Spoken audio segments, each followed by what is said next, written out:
Hi viewers, welcome to our channel. இன்றைக்கி நம்ம சேனலில் என்ன ரெசிபி பார்க்க போகிறோன்னா திருநெல்வேலி ஸ்பெஷல் வரமல்லி தொகையல். மல்லியை நல்லா வறுத்து அருமையான தொகையல், நல்லா கெட்டியாக இந்த மாதிரி செஞ்சு வச்சிட்டோம்னா 2 நாள் ஆனாலும் கெடாது. அருமையான தொகையல் பண்ண போகிறோம்.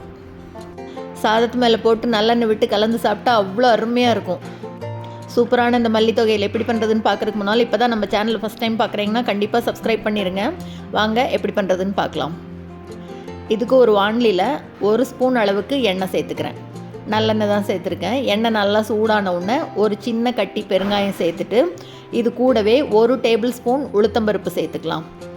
1 டேபிள் ஸ்பூன் உளுத்தம்பருப்புக்கு 1/4 கப் அளவு வரமல்லி சேர்த்துக்கிறேன். இப்போ இந்த ரெண்டையும் லேசாக வறுத்து விட்டுக்கலாம். இது ரெண்டும் வறுபடும் போதே இது கூட காரத்துக்கு காஞ்ச மிளகாய் 5லிருந்து 6 மிளகாய் சேர்த்துக்கலாம். இப்போ இந்த 3ஐயும் நல்லா வறுத்து விட்டுக்கலாம். நல்லா வறுபடணும். பருப்பு பொன்னிறமாக வரணும். மல்லியும் நல்ல வாசனை வரணும். இது வறுபட்ட உடனே இப்போ இது கூட ஒரு சின்ன துண்டு புளியை சேர்த்து அதையும் நல்லா வறுத்துக்கலாம். நீங்கள் பூண்டு சேர்த்துற மாதிரி இருந்ததுன்னா மல்லியும் உளுத்தம்பருப்பும் சேர்த்துனோடனேயே ஒரு 10 பல் பூண்டு சேர்த்து வறுத்துக்கலாம். இப்போ இது கூட ஒரு கொத்து கருவேப்பிலை சேர்த்துட்டு எல்லாத்தையும் நல்லா அப்படி வறுத்து விட்டுட்டு பருப்பு நல்லா வறுபட்ட உடனே இது கூட நல்லா ஃப்ரெஷ்ஷாக துருவின தேங்காய் சேர்த்துக்கலாம். பருப்பெல்லாம் நல்லா வறுபட்டதுக்கு அப்புறமா தான் தேங்காய் சேர்த்தணும், முதல்லையே சேர்த்துற வேண்டாம்.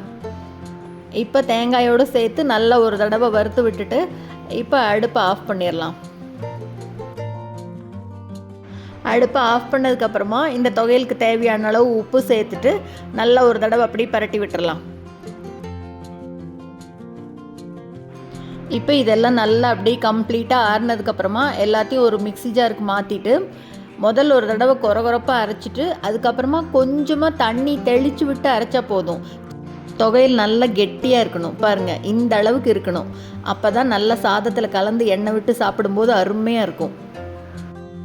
அவ்வளோதாங்க, ரொம்ப ரொம்ப சூப்பராக வரமல்லி தொகையில் அரைச்சாச்சு. நல்ல சுலபமாக டேஸ்டியான இந்த தொகையில் நீங்களும் செஞ்சு பார்த்துட்டு மறக்காமல் கமெண்ட்டில் சொல்லுங்கள். இந்த வீடியோ உங்களுக்கு பிடிச்சிருந்ததுன்னா லைக் பண்ணுங்கள், ஷேர் பண்ணுங்கள், கமெண்ட் பண்ணுங்கள். மறக்காமல் நம்ம சேனலை சப்ஸ்கிரைப் பண்ணுங்கள். கூடவே பக்கத்தில் இருக்கிற பெல் பட்டனையும் தட்டி விடுங்க. ஸோ நான் போடுற வீடியோ எதுவுமே மிஸ் பண்ணாமல் பார்க்கலாம். தேங்க்ஸ் ஃபார் வாட்சிங்.